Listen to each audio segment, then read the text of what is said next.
The restaurant lights felt too bright, the kind that exposed everything, every flaw, every lie. I stood by the entrance, gripping the envelope so tightly that the corners had bent against my palm. When I spotted her, my wife, sitting in the far booth across from him, the sound in the room faded. Forks clinking, quiet chatter, music, all of it vanished beneath the pulse hammering in my ears. I walked toward them, each step heavier than the last. She was laughing, the kind of soft, familiar laugh that used to make me feel like home. Her hand rested on the table, just close enough for his to brush against it. My throat went dry. When she finally looked up and saw me, that laugh died in an instant. Her face drained of color, eyes wide, lips parting but unable to form a word. "Evening," I said, my voice steadier than I felt. I placed the envelope on the table between them. "You might want to see these." She didn't touch it. Neither did he. So I did it for them. I opened the flap and spread the photos one by one. Her hand in his arm around her waist outside a hotel. Their reflection caught in a car window, their faces too close for anyone to mistake it as innocent. The silence was unbearable. She just stared at the pictures as if they might rearrange themselves into something less damning. The man, Daniel, her friend from work, shifted in his seat, his jaw tightening. "Tom," she whispered finally. "Please, not here." "Why not here?" I asked. "You had no problem meeting him here." She flinched. People at nearby tables had started to notice, their conversations dimming to uneasy whispers. I didn't care. My hands were trembling now, but I kept my eyes on her.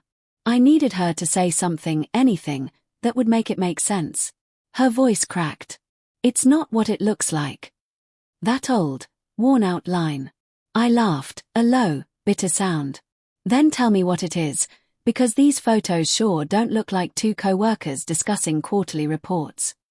Daniel leaned forward, lowering his voice. "Maybe we should talk somewhere private, man." "Don't," I snapped. "Don't you dare call me man."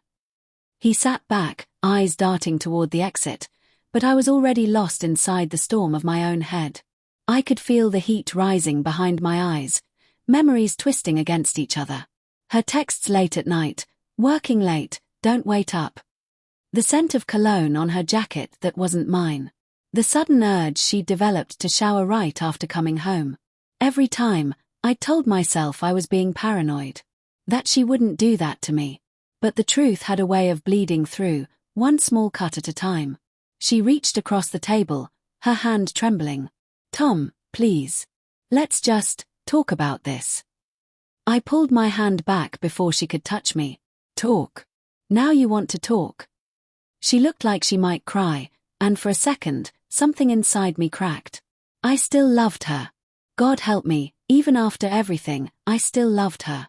That love fought against every ounce of anger in me, clawing for space. "I never meant for it to go this far," she said quietly, voice breaking. I stared at her. Then how far was it supposed to go? Her lips trembled. "It started after your father's funeral. You shut me out.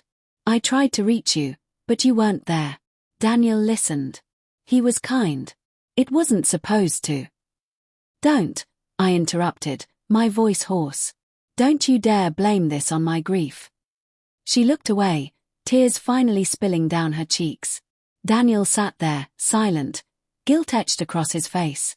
I wanted to hit him, to break something, to make the pain stop echoing inside me, but the part of me that used to believe in right and wrong was still holding on by a thread. The waiter appeared awkwardly at the edge of the table. Is everything okay here?" I exhaled, a sharp, humorless breath. "Not even close." I turned to leave, but she stood quickly. "Tom, wait. Please. Let's go home. We can talk there." Home. The word hit me like a blade. Home was where she'd kissed me goodnight after seeing him. Where she'd told me she loved me, her voice soft and sure, even as her phone buzzed with his name. I stopped, my back to her. "There's no home left," I said quietly. "You burned it down." I walked out, the photos still scattered on the table like broken glass. Outside, the air was cold and sharp.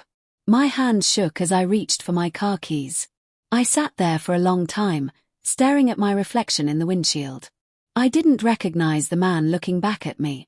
The night blurred around me as I drove aimlessly. Streetlights streaked across the windshield like ghosts. Every red light felt like an accusation. My mind kept replaying her face in that restaurant. The shock, the fear, the shame. And beneath all that, something worse. Guilt. Because a part of me knew I hadn't been the same man she married. Grief had turned me into a shell. I'd stopped listening, stopped noticing, stopped caring. She'd reached for me, and I'd been too lost in my own silence to reach back. That didn't excuse her, but it explained something I didn't want to admit. We'd both let it happen, in different ways. Hours later, I pulled over by the river. The water was dark, moving slowly under the moonlight. I rolled down the window and let the cold wind fill the car. I took out my phone, opened her contact, and hovered over the call button. My thumb trembled.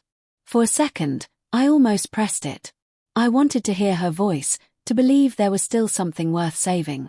But then I saw those photos again in my mind, their hands intertwined, her smile that used to be mine, and I knew that even if we talked, the truth would always sit between us like a ghost neither of us could touch. So instead, I sent one message: "Don't call me. I need to forget who we were." I watched the screen for a moment, waiting for the typing dots that never came. Then I turned off the phone and let it fall onto the passenger seat. The river kept moving, indifferent. I sat there in silence, knowing the life I had was gone, and the one ahead would never feel the same. But somewhere deep inside, beneath the wreckage, a strange calm began to take shape, the kind that comes when there's nothing left to lose.